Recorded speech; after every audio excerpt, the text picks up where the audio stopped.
This meeting is being recorded. My name is Tara Cox, and I'm going to introduce our wonderful speakers today in just a few minutes. We'll let others join on the call. Welcome. We have a little poll as well. Which of the following best describes your role?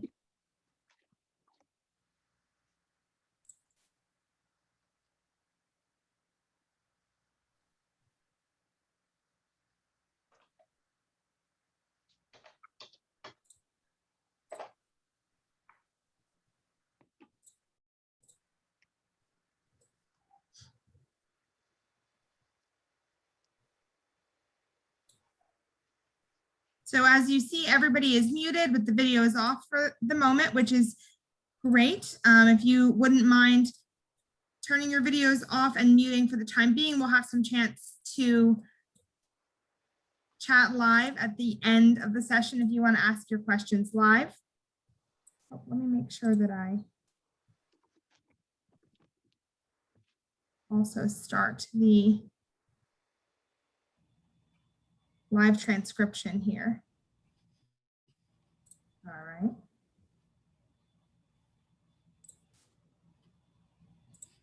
Great.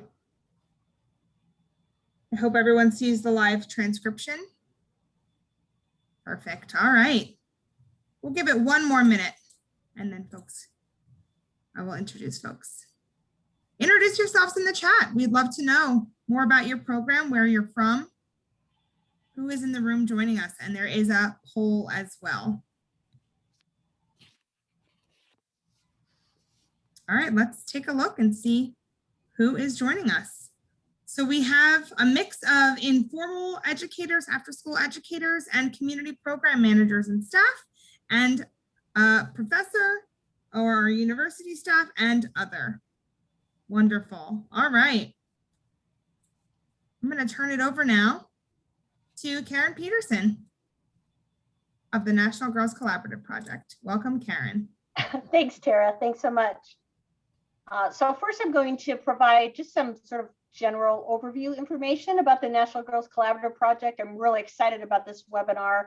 You know, we often feature other programs and partnerships, and today we're taking a little bit of time to talk about the National Girls Collaborative Project. So here's an overview.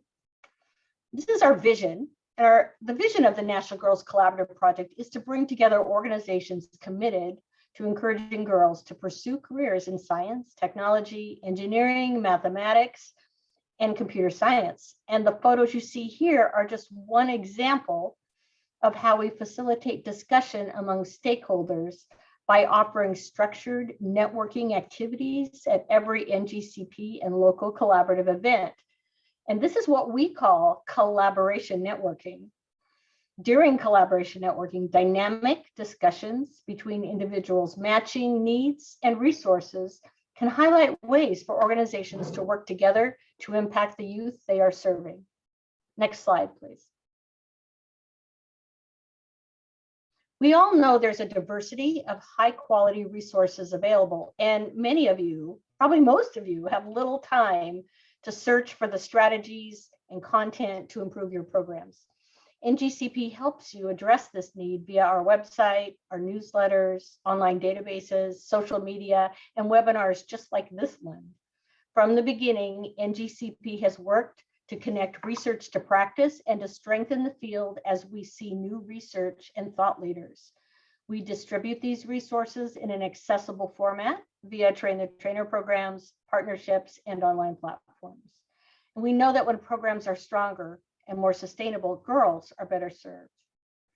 And finally, we're using the leverage of a network and collaboration of girl-serving STEM programs and champions to create the tipping point for gender equity in STEM. Next slide, please.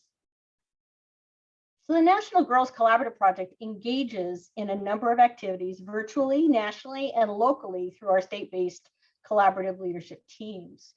We partner with organizations to scale and deliver content, such as the Leap into Science National Network, in partnership with the Franklin Institute, and Crypto Club, in partnership with the University of Chicago, both funded by the National Science Foundation, serving hundreds of educators via statewide networks. NGCP manages the Connectory, the largest national database of STEM opportunities. The Connectory also provides a way for program providers to connect and collaborate with each other. FabFems is an international database of female role models from many STEM fields. They are passionate about the work they do, and they're ready to connect with programs to spark girls' interests. NGCP is an implementation partner for the Million Girl Moonshot, creating and supporting an equity and inclusion framework, as well as supporting the 50 Mott after-school networks in their gender equity efforts. We are also working with Lyda Hill Philanthropies and have launched the If Then collection, a digital library housing photos, videos, and other media of women in STEM fields. Locally, state collaborative leadership teams offer convenings for educators and researchers. They provide professional development. They offer mini grants for innovative projects when funding is available, and they distribute their own regular newsletter spotlighting local resources. And you'll hear more about this from our speakers. Next slide, please. The National Girls Collaborative Project has been partially funded by the National Science Foundation since 2002. We began as the Northwest Girls Collaborative Project focused on Washington and Oregon. And then as we presented our collaboration model to others, we were invited to expand across the United States. And while NGCP programs and partners are located in every state, we have 33 collaboratives serving 41 states, facilitating collaboration between 42,500 organizations who serve 20.2 million girls and 10 million boys, since many of the organizations serving girls are also serving boys with engaging STEM curriculum and activities. Okay, next slide. So this slide demonstrates our growth across the United States since 2002. Each collaborative is hosted by a convening organization that brings together a diverse leadership team representing stakeholders from across that state. And convening organizations are diverse. They're nonprofits, universities, after-school networks, science museums, state governments, and Girl Scout councils. Those are just some of the examples of convening organizations. We are fortunate to hear from two of our collaborative leads today who will share more specific information about their local efforts. And then we'll have time later on in the webinar to answer questions about our collaboration model. And so now I'm turning it back over to Tara to introduce our speakers. Thank you so much, Karen. So we have two speakers today that I'd like to introduce. The first speaker is Dale McCready, the Tennessee Girls Collaborative Project Lead. Dale is the Vice President of Audience and Community Engagement at the Discovery Center at Murphy Spring. Dr. McCready joins the Discovery Center at Murphy Spring in Murfreesboro, Tennessee in 2016. Her position builds on 3 decades in the science museum world, leading program development, community engagement, and professional learning. Her research background focuses on family engagement and girls and women in STEM. She serves as the lead for the Tennessee Girls Collaborative, profiting from years of PA collaborative experience where she was also involved. She has a unique position of holding a position jointly funded by the Discovery Center and Middle Tennessee State University, MTSU. Welcome, Dale. We are also joined by Trisha Berry, Texas Girls Collaborative Project Lead. Named one of 100 women leaders in STEM by STEM Connector, Trisha Berry leads efforts to advance gender equity in STEM fields. As the collaborative lead for the Texas Girls Collaborative Project, she leads dissemination of STEM resources and manages regional STEM networking and collaboration efforts across Texas in coordination with the National Girls Collaborative Project. She concurrently serves as Women in Engineer Program Director at the University of Texas at Austin, leading efforts to recruit and graduate women at the Cockrell School of Engineering in other STEM works. Trisha leads the Greater Austin STEM Ecosystem and Million Women Mentors Texas, while also serving on various community and school STEM-related advisory boards. Previously, Trisha worked as the product development engineer at the Dow Chemical Company in Freeport, Texas. Welcome, Trisha. Okay, so now I'm going to turn it over to Dale, and then you'll hear from Trisha about their work in their states. Thanks, Tara. Fantastic. Thank you. So it's excited to be here. I'm excited to be here and excited to be representing the Tennessee Girls Collaborative. As Tara mentioned, I actually have only been in Tennessee for 5 years. I was in Philadelphia before that and was very involved then, but not as the lead. And so this is an exciting thing to be able to do here in Tennessee. That's a picture of Discovery Center. We're a children's museum just southeast of Murfreesboro, or sorry, southeast of Nashville, which everyone will know, and actually located on 22 acres of wetland. So great location and a great opportunity to think about STEM. Let's see, next slide. So we sort of acquired the Girls Collaborative in early 2019. It was not flourishing. It was here, but it wasn't really flourishing. It was time to make a change. So we offered to take it over and start to grow it. And unfortunately, and you'll see by comparison to what you hear after me from Trisha, we are early in the game. So I think for those of you who are thinking about starting, you're closer to where we are than where Trisha will share. But I think in all cases, every collaborative seems to be very different in how they sort of work and roll out. This is a picture of our kickoff. What we did was we recruited members of 2 boards. We used the national model. We used the Champions Board idea and using a collaborative leadership team idea. So we actually reached out specifically to people who we thought would be really interested in potentially supporting girls in STEM and or adults who support girls in STEM. And we invited them to come together for a reception, and on evening reception and a gathering the next day to really do task force work and make sort of help us make some decisions about where we wanted to go. So this was our kickoff date, again, March. This was our group. Karen came, and we were really appreciative of. So she came and helped us really think more broadly. And I think it was maybe Trisha, I'm not sure, somebody said virtual, this is before COVID. I mean, we were good. A virtual overview of what was happening at a collaborative that was much more established. And so out of this meeting came a couple of task forces, and one that really tried to capture what our mission was, given that we had chosen as a group to, at least as we sort of entered into this effort, to focus most intentionally on middle school girls and those who support them. Next slide, please. In the next slide, you'll just see, I just threw this up because I thought it would be helpful to think about where you can find these folks. In many cases, they really do come out of the walls. It's great. People really care about this deeply. What for us was interesting was when we grabbed everyone and had them all together and we're at the reception and we're talking about the roles, we really talked about the Champions Board as really being that group that was potentially an advocate or the influencers, the people that might provide funding or spaces or whatever, and that the collaborative leadership team were probably more those people that had direct access to girls, were really very much sort of embedded in this work. And while that mostly was true, we had some folks that came up, could I be on this one instead of this one? And so we were very fluid from the start. And I think it's actually a strength. People get to think about what they want to do and how they want to help in that way.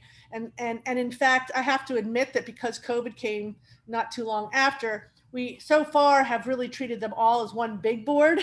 And really they really serve as our core membership for the Tennessee Girls Collaborative. And we share everything with them and we try to pull from them. Next slide, please. So I wanted to share, so for those of you who haven't been involved, I think of the National Girls Collaborative as a resource in a whole host of ways. One is stuff, and stuff includes data and research and wonderful, helpful information, webinars like this, but it's also really things that come out of some of these incredible partnerships that Karen and her team develop. So In March, there was a partnership with Mercedes Mattel to celebrate. They were making a Matchbox car that really celebrated Yui Rosquist's drive and win in a car race way back in the early 20s. You can see that, but that provided, and all of these things provide sort of an excuse to connect with folks we haven't connected with, and ways to get them to think about partnering, and just they generate so many innovative ideas. So this has been a great resource, and I think as all educators we tend to like stuff, and so it's currency. It's currency for us. And so so on the top right, there Osmo has provided some kits that work with Apple tablets to for us to share with folks who are reaching out that way. If Then is a project, the ambassadors, Karen mentioned it before, 122 female ambassadors. Not only have we been given access to these resources, but we've been given funding to actually provide seed grants to partners, which again, we get to come to groups that we'd never talked with, small ones and big ones, and say, can you help us make these resources available? And also at the same time, because we're always leveraging our asks, can you help make the Tennessee Girls Collaborative others more aware of this so that we can really grow? So I think this has been really, really a great opportunity. Next slide, please. So this is a picture. This is really meant to represent the fact that this project has really helped Discovery Center also further our goals to really play across the state in all ways. So we've already been spearheading the Tennessee STEAM Festival for this will be our 5th year for that. We are heavily engaged in the Leap into Science project. We were involved in Science Action Club. These projects were I think both of them were federally funded, but they also provided training for us as users, and then training for us as trainers of others. And that, for a small children's museum, which we are, some of the folks, now I had come from being in this field for a long time, but many folks that are here working in the museum haven't had these professional learning opportunities, and that has been fantastic. And I know there's a history of those that have happened in many projects, and again, Trish has been involved in more than we have, since we've really been wearing this hat, really only been doing this a couple of years. I did want to call out, well, first of all, I wanted to mention that part of our challenge is that we are a big, long state, although, I mean, next is Texas, so that's not so small either. but we are a big, long state. And so Middle Tennessee, where we're located, is the blue. And so right now for the Tennessee Girls Collaborative, we have been primarily focused on Middle Tennessee, but we're very much looking at developing strategies, which I'll share in a few minutes, about how we can begin to move more across the state. And it's through things like Leap into Science and the If Then Collaborative and the Tennessee STEAM Festival that will allow us to really broaden that reach. Of note is that the National Girls Collaborative Advisory Board, Girl Advisory Board, participated with me on an incredible panel last year as part of our festival. And we continue to look for ways that we can really tap into both the girls that are nationally involved, as well as trying to use them as models for our own girls, and ways that we can do that. And that, I forgot actually, on the next slide, you'll see really our plans, because I think I'm almost out of time here. But the next slide really shows what we're planning. And really, I call this, our gearing up slide, because really, honestly, a small museum, very small staff, reduced staff, we really kind of only dabbled a little bit this past year in the collaborative in terms of really growing it.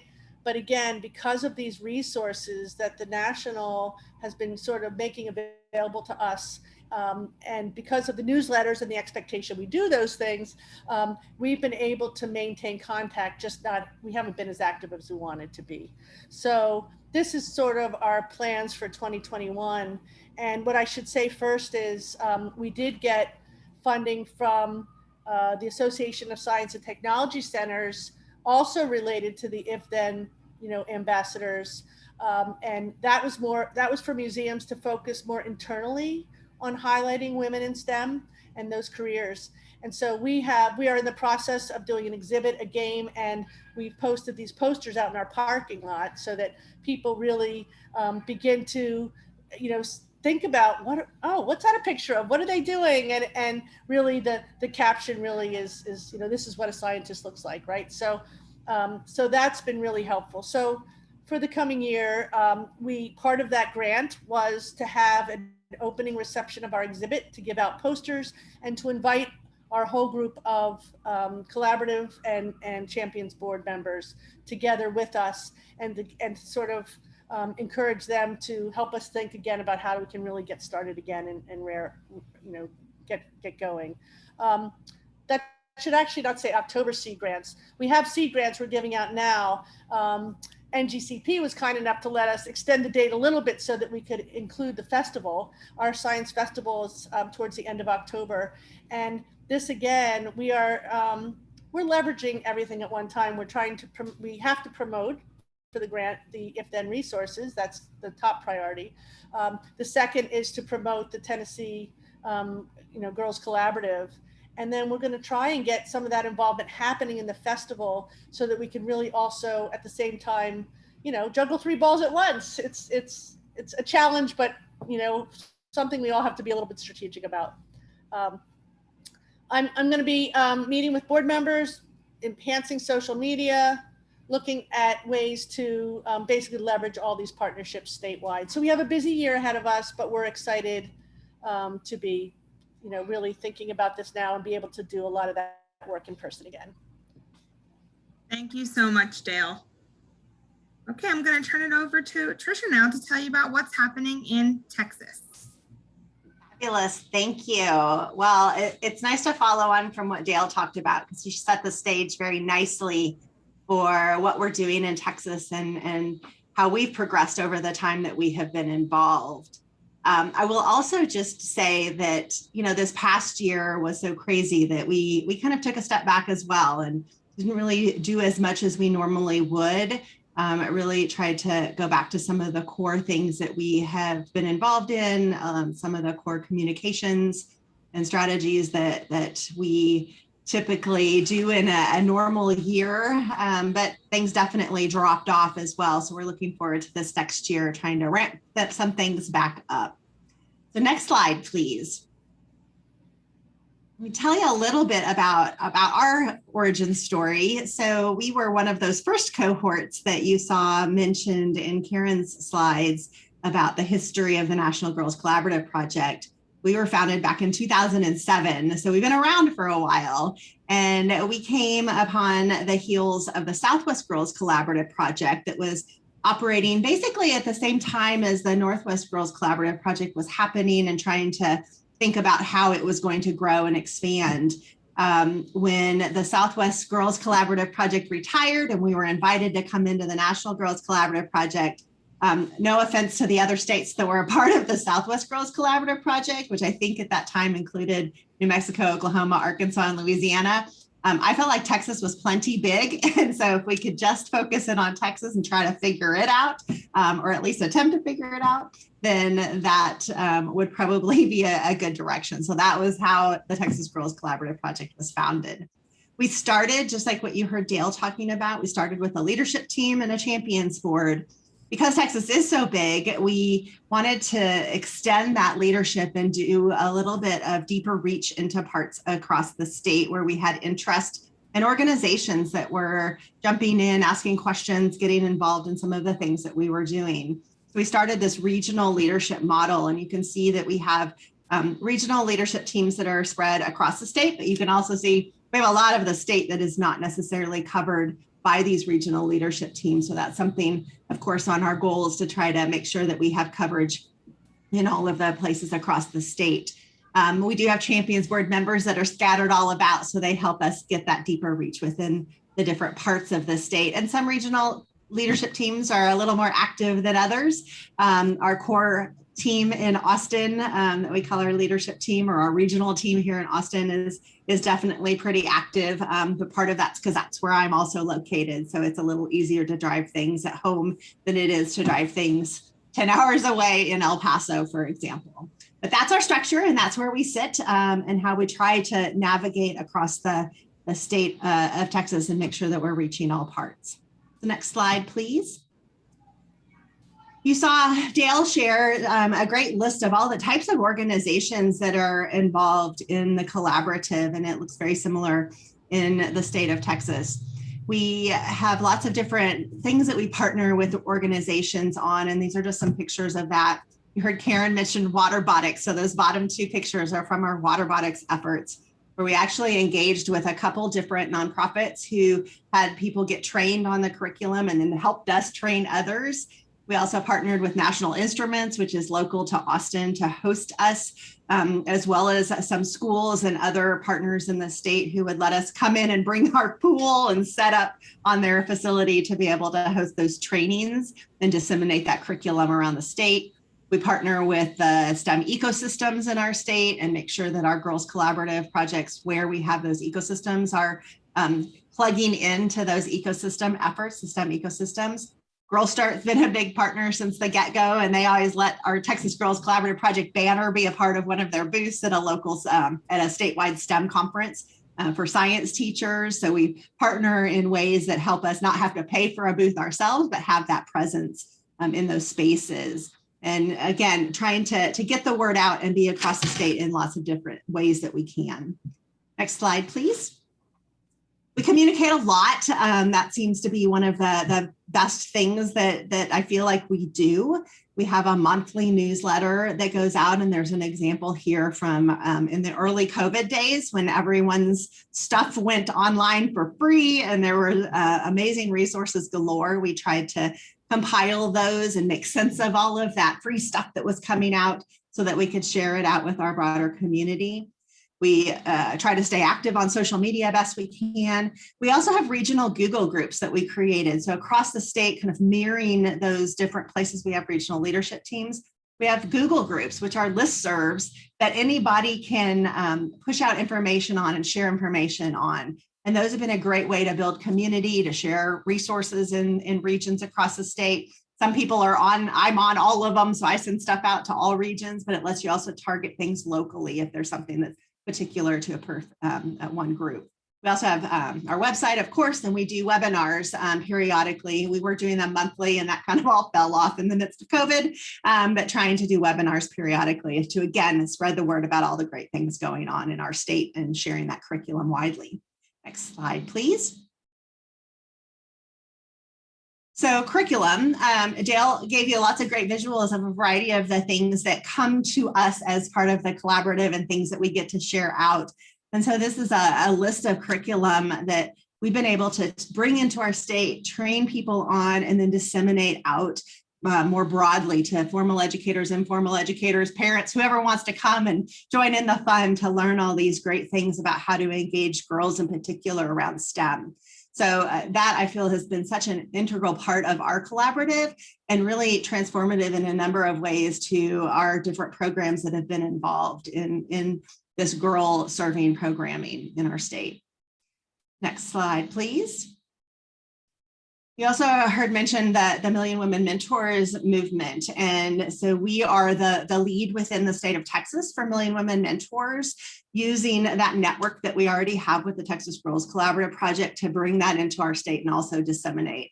That includes a monthly newsletter that's separate and distinct from our Texas Girls newsletter, but has Texas Girls content and some branding in there, but it's really focused on the volunteer space and matching up STEM volunteers with STEM volunteer needs in our communities. And then we also offer up the Stand Up for STEM Awards annually, and that's been an evolution of awards to recognize amazing folks that are really trying to mentor, engage, support girls in STEM at all of these different levels. And we award those annually in December. Next slide, please. When we can, we like to host regional events. We didn't really do any of that this year. Normally those have been in person. They're led by those regional leadership teams. Sometimes it's around a workshop that's part of one of those curriculums that we're disseminating. Sometimes it's simply around, let's all get together because we want to learn who's doing what in this girls in STEM space in our community. Sometimes it's around a conference or an event that is happening that we can kind of tag on to and bring people together. We're hoping that those get going again in person this next year. That is something that our in-person, that our community has expressed they want to get back going again when we can all gather safely in person. So we're looking forward to that. Next slide, please. And last but not least is what has become one of our signature events, and it's our Texas Girls Collaborative Project, Texas Women and Girls in STEM Summit that we're hosting each December. And we hosted it, of course, for the first time this past year virtually. And it was such a resounding success in virtual world that the community said, let's do it again virtually this next year. Because Texas is so big and it does literally take 10, 12, 16, I don't even know how many hours to get from El Paso all the way to Austin. You know, we don't have people that can necessarily easily travel for a day conference and join us in December for that, but virtually they can. And so we created a space to be able to do that, where we still had opportunities for networking in a fun system called Gatherly. And those images that you see there are the floors from Gatherly that allowed people to kind of navigate and collect and connect in different spaces. That system also allowed us to do presentations to the whole floor. So that's where we did our Stand Up for STEM awards. We awarded those out to the whole floor so everyone could see those presentations. And then we also had Zoom breakouts where we were able to do some professional development and sharing from the different organizations in our community. So since it's virtual, you all are invited. Anywhere you are welcome to come this next December. But this has become really a great event to bring together the Girls in STEM community across the state. And we have everyone from student organizations on college campuses to professors to nonprofits, informal educators to corporate employee resource group members that join in for this. And it's really become quite a neat event to be able to learn and grow together in the Girls in STEM space. So that's the Texas Girls Collaborative Project. We have a lot going on, but we've been around for a long time. This is something that definitely didn't look like this when we started. It's been an evolution. Some things come, some things go. Just as Dale said, some people come, some people go. But over time, we just continue to try to spread the word and support everyone in this space best we can. Thank you, Tricia and Dale. Those are both great examples of sort of the flexibility and the way that we collaborate and have partnerships. I really appreciate that information and your sharing of it. I want to say a little bit more about local collaboratives, and then we're going to open it up for questions. If you're wondering about your local collaborative, you can go to either one of these URLs to find your collaborative. Well, actually, you go to the NGC project or you go to the map and click on the map. I will tell you that primarily because of COVID, we are having some changes and shifts in our leadership teams. So if you don't find an active collaborative in your state, reach out to me. I'm going to put my email address in the chat. Just reach out to me and I'll connect you to the right person. Or I may say, hey, you don't have an active collaborative in that state, and let's talk. And also, if you're looking for programs to partner with, you can use the Connectory to search for programs in your zip code. Let's go to the next slide, please. All right. So as we look forward, we sort of operate in 3-year sprints as part of our NGCP collaborative recruitment. And so right now are sort of what we call high priority states or regions where we don't have a lot of activity, but we know there's a need. Those are New Mexico, New England, Maryland, Mississippi, Virginia, Utah, and Wyoming. So if you're in any of those states and you're interested in joining our collaborative effort, please reach out. I put a little plus there because I like to say there's something for everyone at the National Girls Collaborative Project. So whatever state you're in, There'll be a leadership team that will be happy to talk with you if you're interested in joining that group. So contact us to indicate an interest. We'll be having an informational webinar in August about sort of that process and requirements. And I will say, generally, the requirement is to agree to convene a leadership team and a champions board to serve the needs of the STEM programs in your network. That's the role of the convening organization. But as I said, there are many opportunities to be involved on the leadership team. And I think both Dale and Tricia gave some good examples of what leadership team members do, and on the champions board as well. All right, so I'd love to open it up for questions now. And I know that Dale and Tricia can answer probably most of your questions, but let's see what kind of questions you have either in the chat, or feel free to unmute yourself. We'd love to hear your voice.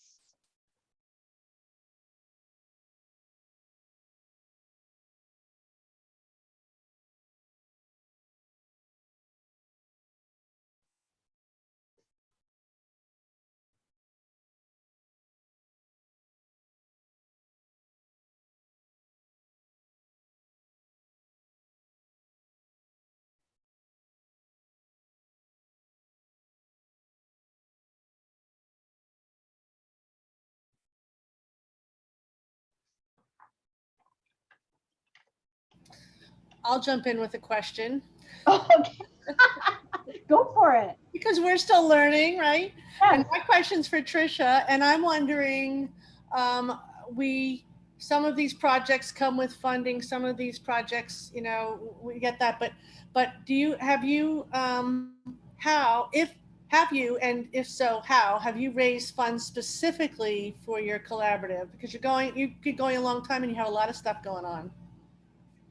Yeah, I think this is where it's really important to pay attention to the lead organization, right? I think part of why we've been able to do what we do is because I consider the Texas Girls Collaborative Project work part of my Women in Engineering program work at UT Austin. It's the educational branch, right? It's the educational and community support side of what we do with the Women in Engineering program. And because I view it that way and kind of embed it in our work, sometimes the funding is the one and the same. So for example, I'm paying my current engineering students that work in my office to do some of the Texas Girls Collaborative work. Like I have a student that's doing social media for all of our things. At the same time, I have a student that puts together our newsletter. We do, as far as funds, we've been fortunate that we will get occasional corporate partners for our summit. So for the last few years, that's been really all we've needed. We don't have a lot of expenses. Our expenses are newsletter, the website, web domain, and then really if we want to travel to a conference or have a presence at a conference with a booth, or if we want to send somebody and pay for their travel to go and, get to somewhere to do one of these things. So it's not a lot. And most of the time people will absorb their own travel within their own organization, again, because there's usually a benefit to the organization. So we've just been able to leverage that. But as of late, the summit has been our moneymaker, or the opportunity for companies to sponsor it, which has been handy. But yeah, money, you do need a little bit. That was a great question, Dale. And I think it does point to the fact that collaboration is not expensive in terms of cash, right? It takes time, right? But I guess this is being recorded, so I'm just going to say it. I like to say that, over the course of our almost 20 years of operation, we probably spent a couple $100,000 on pizza. And, we're funded by the National Science Foundation, right? But feeding people, it's important to feed people, right? And especially many of the programs who receive mini grants, they want to use that money for refreshments. And that's been okay, right? And that's been a cost that we're happy to cover because it brings people together. And I will say just that leveraging the community, we've been able to not have to pay for food at most things because, for example, we went down to San Antonio and our San Antonio regional leadership team hosted an event, and Girls Inc. said, we'll host it at our facility and we'll provide the snacks. And that happens all the time. We can usually find a company or an organization in the community who will support the snacks, the food, and we just try to plan our timing so it's not a full meal that is expected, which also saves on costs. I think you also pointed out, Tricia, that we try to never have to pay for space either, right? Because we find a great partner who actually wants to show off their location, especially a company. If you can also get a tour, right? You can have a place to have a convenience.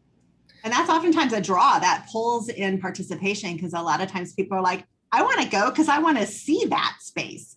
And that's been a fun, I've had a great time traveling around the state, exploring spaces like that. It's fun to see other people's STEM spaces and how they are working. That actually was true for our kickoff as well. We had the space donated to us, and it was great to be able to go around, and we ended up having a couple spaces donated, different sizes, and this was the one we picked. But and that is really, whether it's space or snacks or money or whatever, that is kind of the Champions Board's job, right? To try to help us be able to move forward if we can, so we don't say no to anyone though. So that's, we're trying to grow beyond our boards, and really make sure that, one of the jobs is to begin to think about how we can really start to capture all those rich resources that each of them have. And it sounds like that's what you've already done with your regional pieces there, Tricia. I mean, people have different expertise and different opportunities that we could be offering. And so we really become the intermediary, really, which I want us to be seen as that resource and that connector of people that care deeply about these issues, right? And I think that it sounds like, you're there and we're getting there. It reminds me of the great activity that I learned from Karen, which is the needs and resources activity, the collaboration networking activity, right. Being able to identify what resources some organizations have, like time or space or snacks, and then what needs other organizations might have. So I had another question, which is if you could give one piece of advice to someone starting a collaborative from those states that Karen mentioned, maybe, what would that piece of advice be? And that could be, this is a question to all three of you.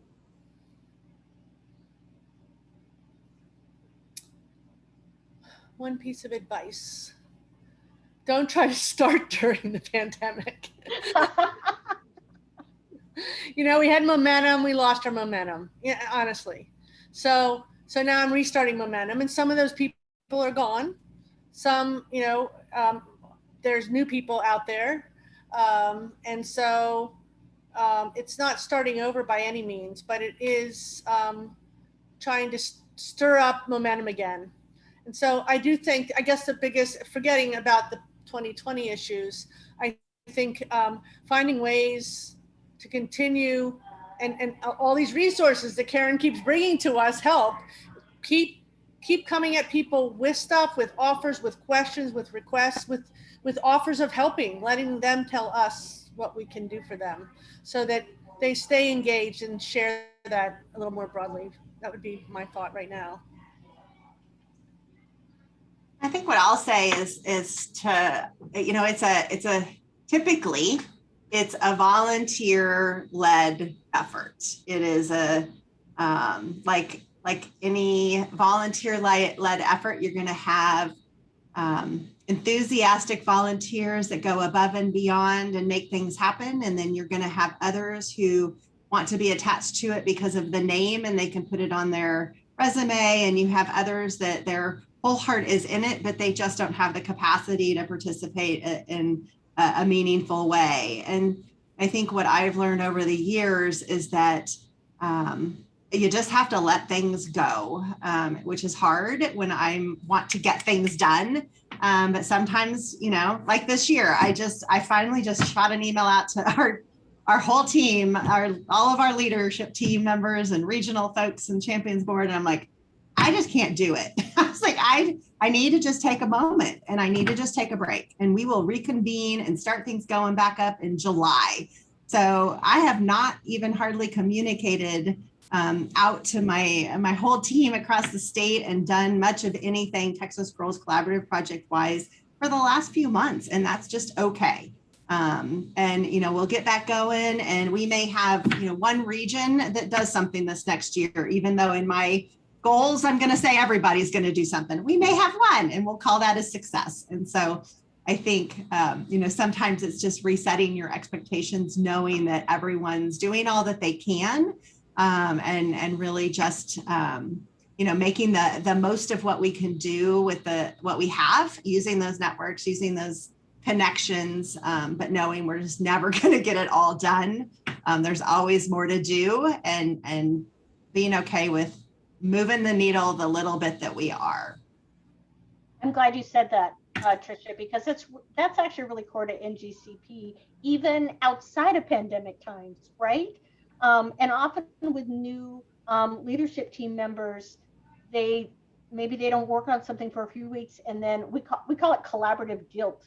They have guilt, right? Like, I haven't been Lots. a lot. We actually talk about it, and it's okay, because this kind of work has to fit into what you're already doing.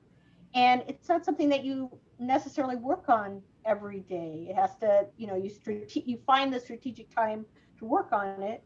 And yeah, time might go by when you just don't have time to work on it. And that's okay. Like, that's part of NGCP, right? That we understand that we have that flexibility.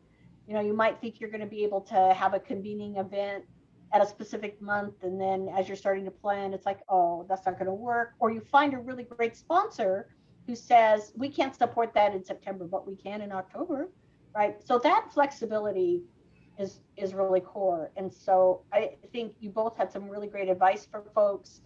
And I think getting involved in NGCP locally or nationally really has to do with what is it that you're already working on, and what are your goals, right? I often describe NGCP to people that don't know us at all as sort of the train tracks that go across the United States. We have a really robust network, and we have all these stations like Dale and Tricia, right? We have places that we can connect you to, right? And we try to keep our train tracks robust, right? So that when we have things to push out onto the network, there are people that can receive them and distribute them as well. I think the other thing too is to remember that the boards are both also made up of volunteers, and they also have work lives and family lives and other lives, and they're like the fact that everybody's volunteering makes it kind of okay, because when you say like what Tricia just said, they're probably saying, wow, thank goodness she said that, because I've wanted the summer off right now too, or just recovering, whatever. And it's just about making sure, it's like maintaining an email list or whatever, just making sure that's why the newsletter, and we haven't managed to do one quarterly, but we've done, I think we're on our 4th now.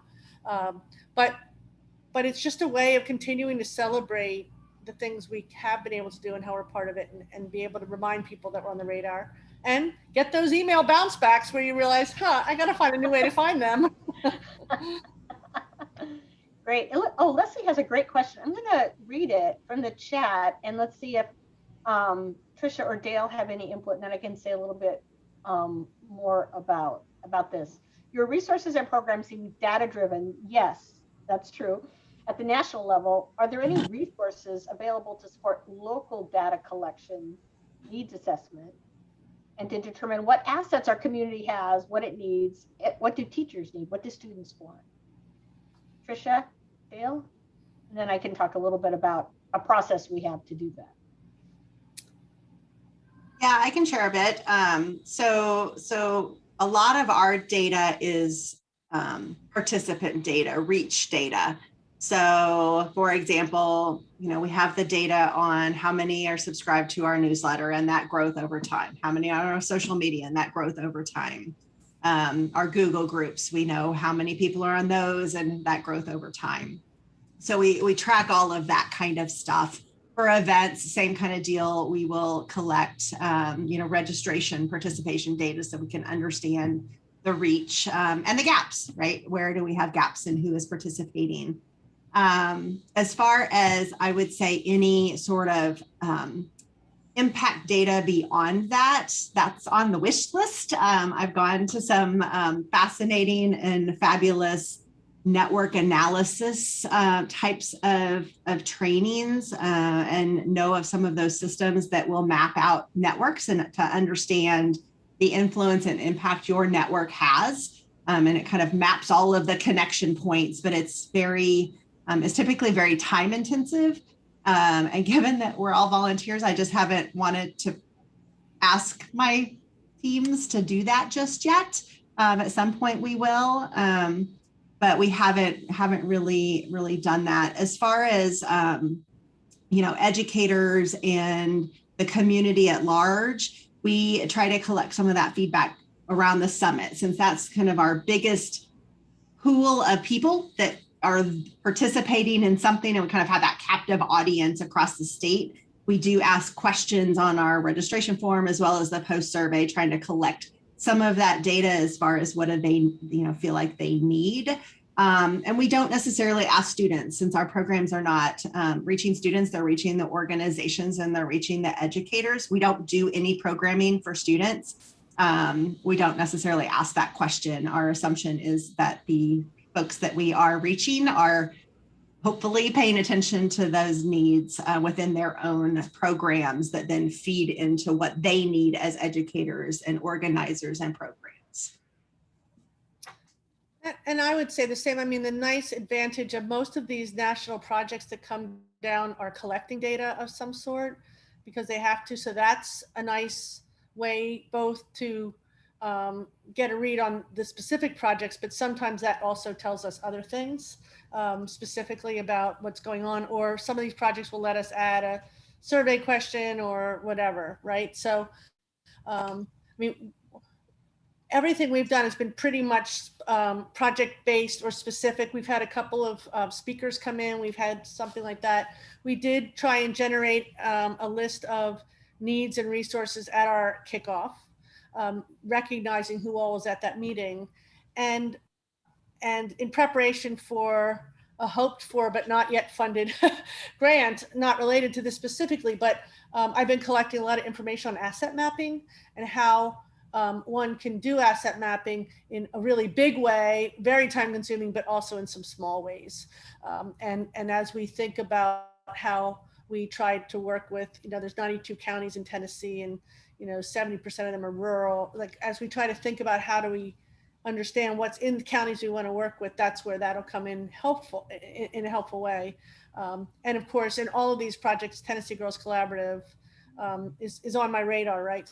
I'm always talking about that. Much like I say the festival, I have a few agenda items and I try to merge them together and leverage them all, because we know that if you're really going to have something work and be sustainable, it has to fit into what you're doing, or else it'll just be that one project that comes and goes when you get your little pot of gold. So I really try to integrate as much as I can and leverage. I think that's really helpful. And Leslie, I will say that we have this, and I can email it to you. We have sort of this activity that we do when we launch or sort of re-engage a new collaborative, and Dale was sort of referring to it, where we do sort of a more informal asset mapping to identify what is it that programs need, what are they looking for, to help guide the work of the leadership team for a local collaborative, right? Because NGCP doesn't come into a state and say, hey, you need us, and here's what you're going to do, right? We help the state leadership team identify what the needs are of that state, and then they prioritize, right? Different collaboratives have different focus areas, as you saw from Dale and Tricia, but there's some collaboratives that decide they want to focus on a very specific area, maybe just computer science, right? maybe a specific ethnic group, right? And that's something they decide based on what they hear from the programs in their state. Those are great questions. And I guess I should also just mention that when we convened this group, I'm now at a children's museum. Our age doesn't really go beyond 5th grade. And so there was a moment where I kind of cringed, wait, we're going to work at middle school? We don't really get a lot of middle school. But you know, first of all, it was the collaborative kind of passion that emerged out of these meetings. And then also, you know, you realize that we're not necessarily, our job isn't necessarily to do these projects for all these girls, right? Our project, or I think most of them, I think the goal of the National Girls Collaborative Project is really to leverage connections, be able to support adults who work with girls as well, and to be able to, you know, so there's plenty of roles for everyone to play no matter what their real passion is. But you know, honestly, there was that moment of panic. It was like, well, that's not exactly what we want to do right now, but it's good, all good. So much good information today. Thank you again, Karen and Tricia and Dale, for sharing about the National Girls Collaborative Project and your state collaboratives. This will be recorded, is being recorded, and will be available for you all to view. I will send that email out to you all soon. Thank you again, and look out for new opportunities and more webinars to come on the National Girls Collaborative newsletter. We will see you all soon, and there's going to be a survey put in the chat. It's already in there. Thank you, Kelly. Please fill out that survey. We love feedback. That is one of the ways that we collect data all the time. Thank you again, and we'll see you all soon. Thanks, everyone. Have a good rest of your day. Thanks, Tricia and Dale. Thank you.